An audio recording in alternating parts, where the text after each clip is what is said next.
सुप्रभात प्यारे बच्चों। हिंदी का आज हम करेंगे पाठ नंबर 7 और इस पाठ का नाम है संज्ञा। ठीक है, तो जैसे कि आपने अपनी इंग्लिश में भी पढ़ा होगा नाउन के बारे में, तो वही नाउन जो है उनको हम हिंदी में संज्ञा बोलते हैं। ठीक है, तो संज्ञा क्या होती है? जैसे हम देखते हैं कि किसी हमारे इर्द गिर्द जितने भी व्यक्ति होते हैं, जितनी भी वस्तुएं होती हैं, या जितने भी पक्षी पशु कोई भी होते हैं, उनमें से उन सबका हर एक का कोई ना कोई नाम होता है। तो उसी नाम को, वो नाम जो है वो संज्ञा कहलाता है। ठीक है, उसी नाम को हम बोलते हैं संज्ञा। जैसे यहाँ पे आपको इन्होंने एक उदाहरण दिया हुआ है कि रविवार को हमारे स्कूल में छुट्टी थी। मयंक, गौरव, मनीषा, माधव, सृष्टि और अखिल यमुना नदी के तट पर आगरे के ताजमहल को देखने जाने की योजना बनाई।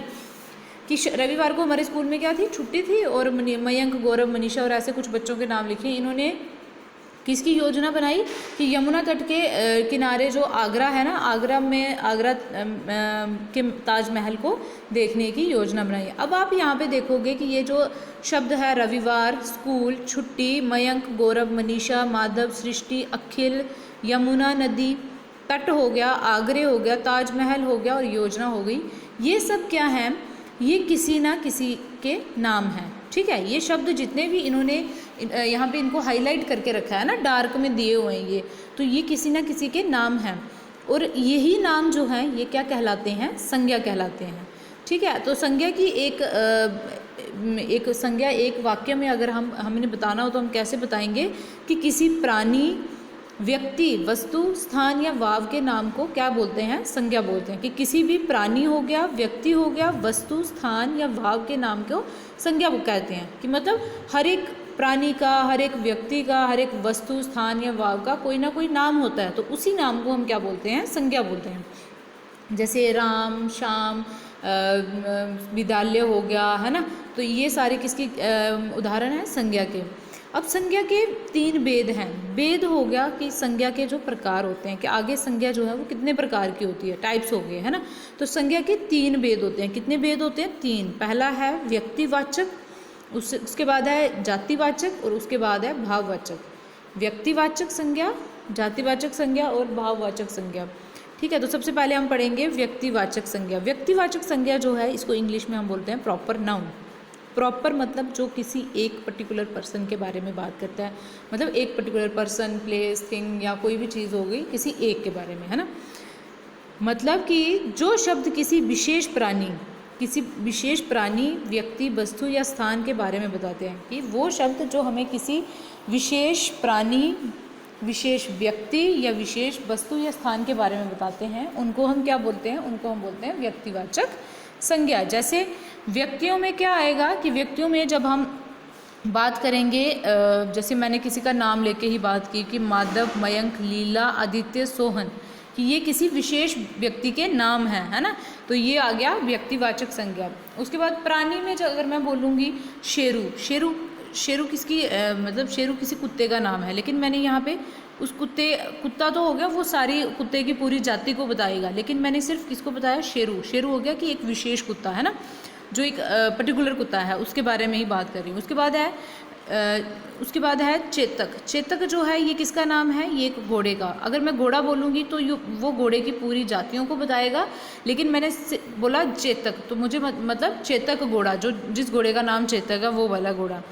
उसके बाद है एरावत मैंने बोला, तो एरावत मतलब अगर मैं हाथी बोलती, ये हाथी है, तो अगर मैं हाथी बोलती तो हाथी की पूरी जाति आ जाती, लेकिन हमें एक व्यक्ति मतलब व्यक्तिवाचक संज्ञा पढ़ रहे हैं जिसमें किसी विशेष प्राणी, किसी एक प्राणी का जो नाम होगा, है ना।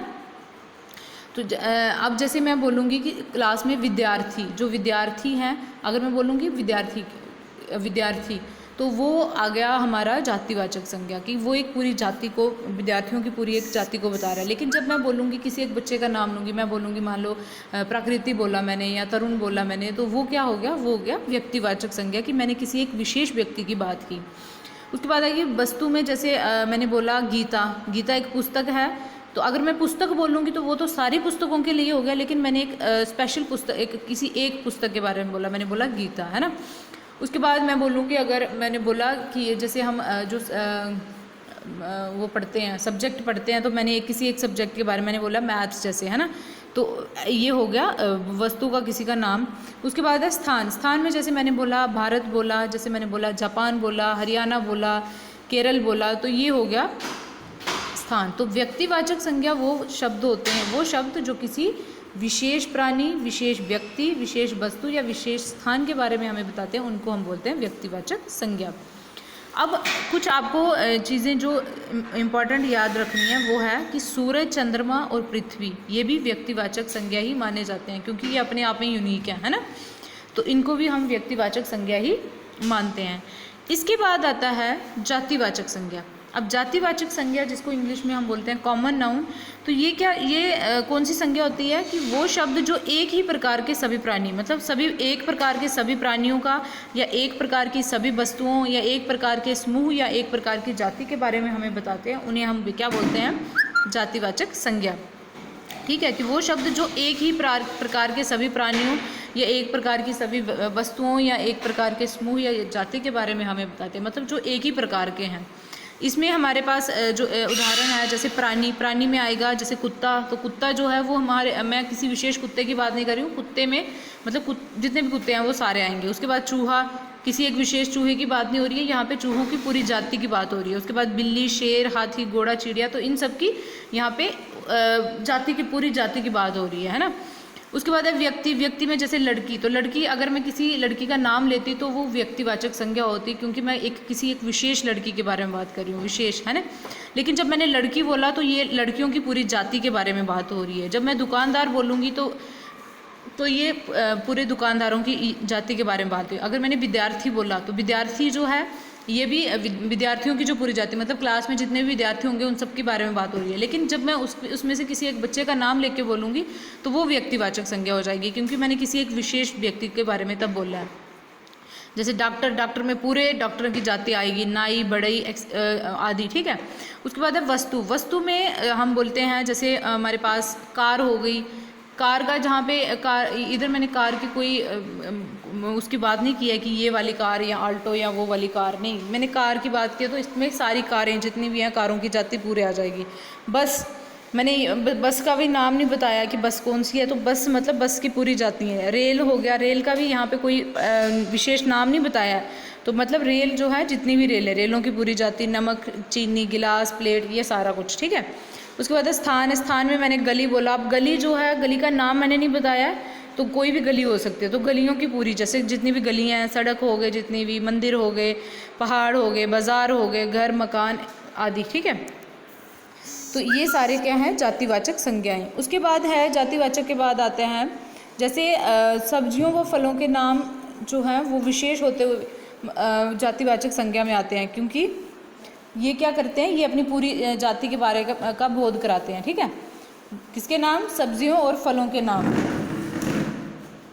उसके बाद है जैसे धातु होते हैं हमारे पास, जो मेटल होते हैं या द्रव्य पदार्थ जितने भी होते हैं, या समूह को सूचित करने वाले शब्द जो हैं वो भी जातिवाचक संज्ञा में आते हैं। जैसे चांदी हो गया, चांदी में पूरी चांदी की जाति, अब उसमें उसकी कोई स्पेशल वो नहीं है ना।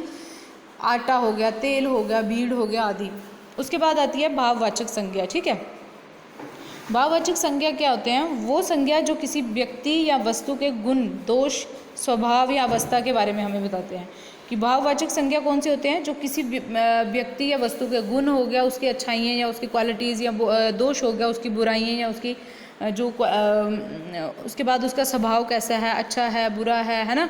उसके बाद उसकी अवस्था कैसी है, कि वो जवान है, बचपन है, बुढ़ापा है, या जो भी है, इस सब के बारे में जो शब्द हमें बताते हैं उनको हम बोलते हैं भाववाचक संज्ञा। जैसे गुण दोष क्या है, कि गुण क्या, गुण दोष में है मिठास हो गया, मूर्खता, ईमानदारी, सुंदरता आदि, ये गुण दोष हैं। उसके बाद अवस्था में जैसे उसकी जवानी, बचपन, बुढ़ापा, शैशव आदि। और भाव में क्या आता है, खुशी, थकावट, दुख, शांति आदि। ठीक है, तो ये सारी क्या है, संज्ञा, भाववाचक संज्ञा। और एक बात ज़रूरी क्या है कि भाववाचक संज्ञा जो है वो महसूस की जाती हैं, मतलब उनको गिना नहीं जा सकता, है ना। अब हम किसी की मिठास को महसूस ही कर सकते हैं, हम गिन नहीं सकते उसको, है ना। उसके बाद खुशी को हम महसूस कर सकते हैं, गिन थोड़ी सकते हैं। तो ये सारी क्या है, भाववाचक जो संज्ञाएं होती हैं ये महसूस की जाती हैं, इनको हम गिन नहीं सकते, और इनका प्रयोग जो है वो हमेशा एक वचन में ही होता है। ठीक है, तो ये आपका संज्ञा वाला था। अब संज्ञा से रिलेटेड कुछ आपको प्रश्न उत्तर भी हैं, वो भी हम करेंगे, तो वो मैं आपको ऐसे भेज देती हूँ। तब तक आप इसको देखना वीडियो को और यहाँ से लर्न करना कि संज्ञा क्या है। ठीक है, धन्यवाद।